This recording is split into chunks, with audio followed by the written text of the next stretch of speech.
বিসমিল্লাহির রহমানির রহিম। আল্লাহর উপর ভরসা করুন এবং তার প্রতি সুধারণা রাখুন, কারণ বান্দা আল্লাহর প্রতি যেমনটা ধারণা করে আল্লাহ তার সাথে ঠিক তেমনই। আল্লাহর ব্যাপারে নিরাশ হবেন না, তার দয়ার প্রতি আশা হারাবেন না। একদিন রাসূল সাল্লাল্লাহু আলাইহি ওয়াসাল্লাম মসজিদে এসে আবু উমামাকে বসে থাকতে দেখলেন।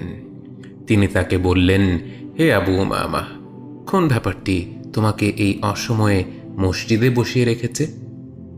জবাবে তিনি বললেন, হে আল্লাহর রাসূল সাল্লাল্লাহু আলাইহি ওয়াসাল্লাম, ঋণের বোঝা আর দুশ্চিন্তা আমাকে কাবু করে ফেলেছে।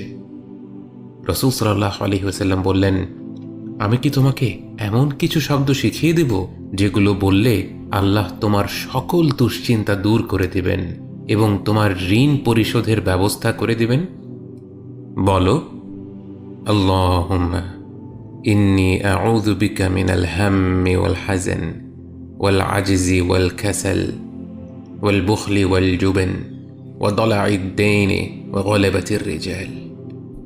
হে আল্লাহ, নিশ্চয়ই আমি আপনার আশ্রয় নিচ্ছি দুশ্চিন্তা ও দুঃখ থেকে, অপারগতা ও অলসতা থেকে, কৃপণতা ও ভীরুতা থেকে, ঋণের ভার ও মানুষদের দমন পীড়ন থেকে।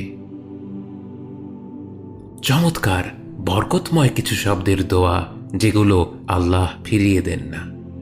আল্লাহর যেই বান্দাই পূর্ণ বিশ্বাসের সাথে এই কথাগুলো বলবে, আল্লাহ অবশ্যই তার জন্য স্বস্তি আর মুক্তির পথ বের করে দেবেন।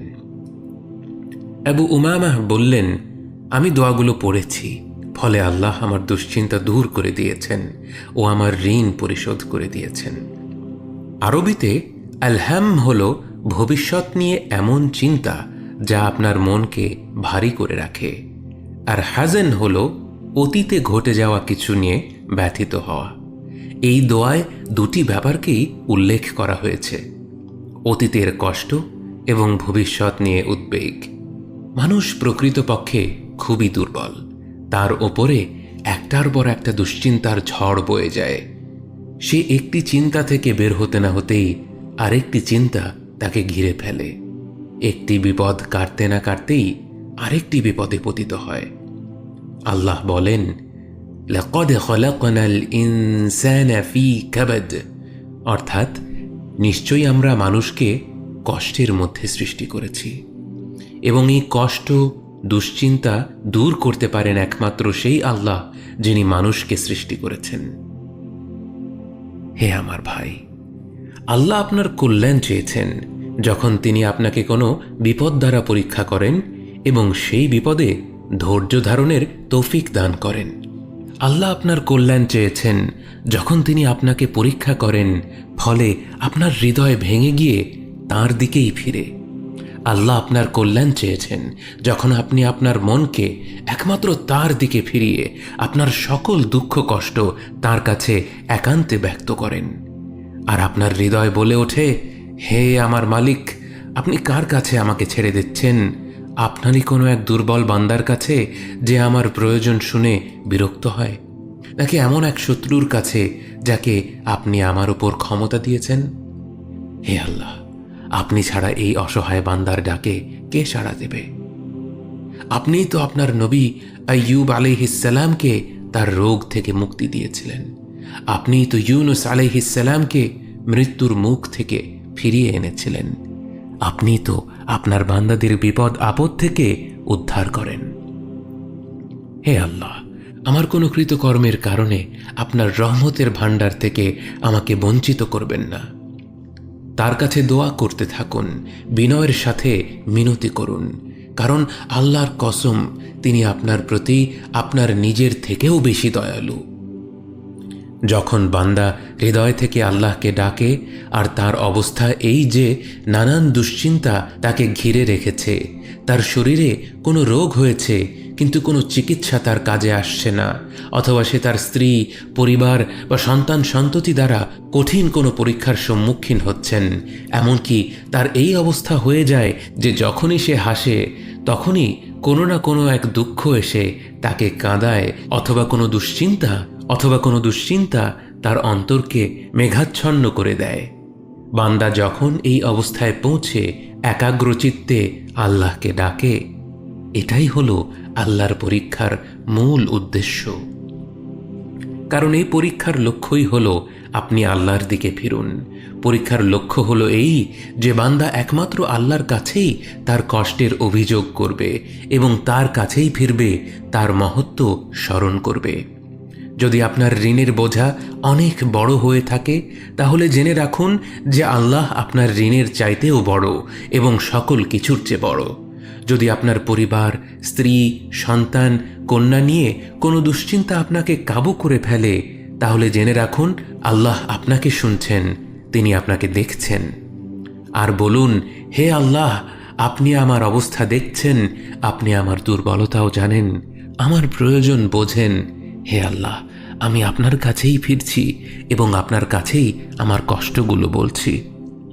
হে আল্লাহ, আমি শুধুমাত্র আপনারই সাহায্য চাচ্ছি এবং আমার সকল বিষয়ে একমাত্র আপনার উপরই আস্থা করছি, আপনার কাছেই আত্মসমর্পণ করছি।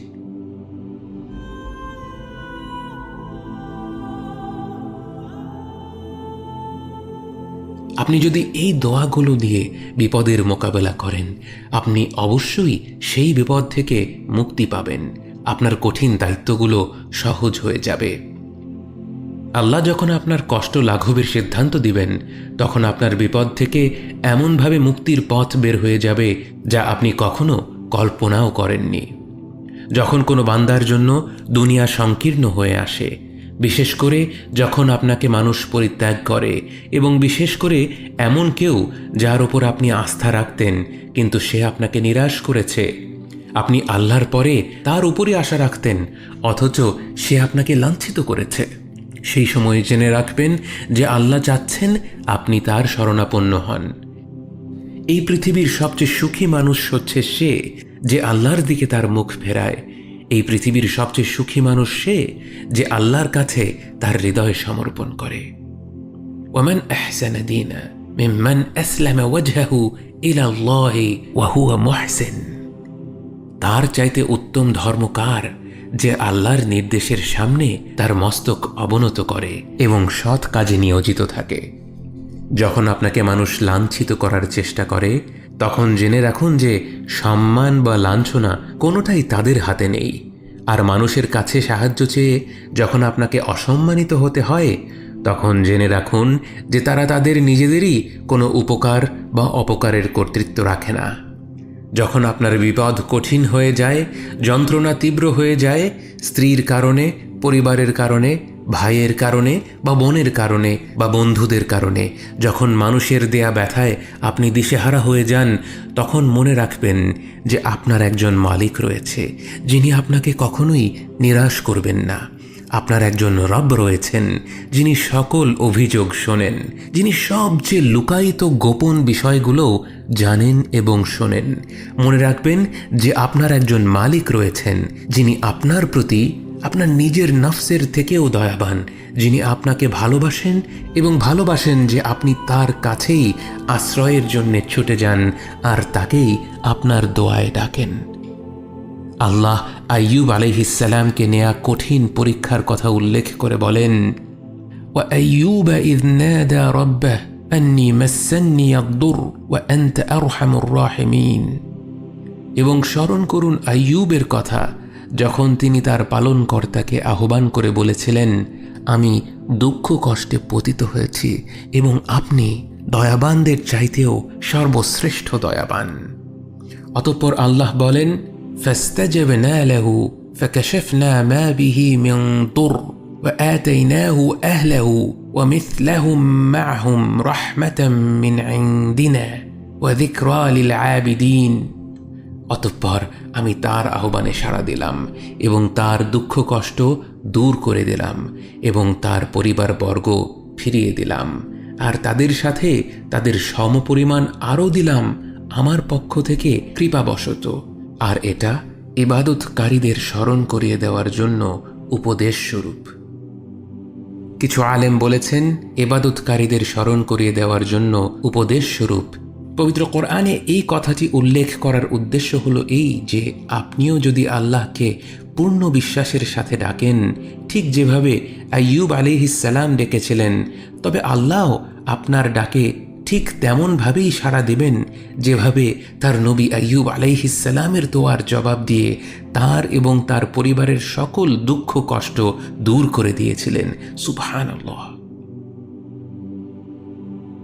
হতে পারে আপনি এখন সুখেই জীবনযাপন করছেন, আপনি আপনার বাড়িতে নিরাপদে আছেন, শারীরিকভাবে সুস্থ আছেন, আপনার দৈনিক রিজিক নিয়ে চিন্তা করতে হয় না।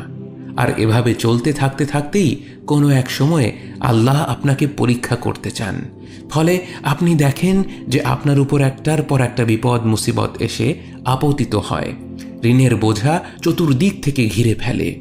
অবশেষে আপনার সুখের জীবন হয়ে ওঠে কষ্ট আর দুশ্চিন্তার সাথে এক দৈনন্দিন যুদ্ধ। আপনার স্ত্রী অভিযোগ করে, আপনার সন্তান অভিযোগ করে, নানান উদ্বেগ, বিষণ্ণতা আর দুঃখের মাঝে আপনি ডুবে যান। বিস্তৃত এই জমিন আপনার জন্য হয়ে যায় অত্যন্ত সংকীর্ণ, আলোকিত এই পৃথিবী হয়ে যায় আপনার জন্য অন্ধকার।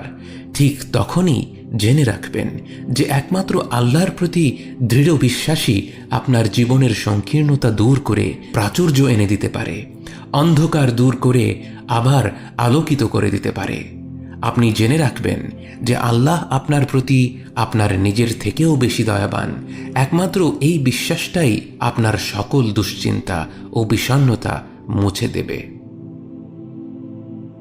কে আছে এমন যে আল্লাহর দরজায় দাঁড়িয়েছে কিন্তু আল্লাহ তাকে তাড়িয়ে দিয়েছে?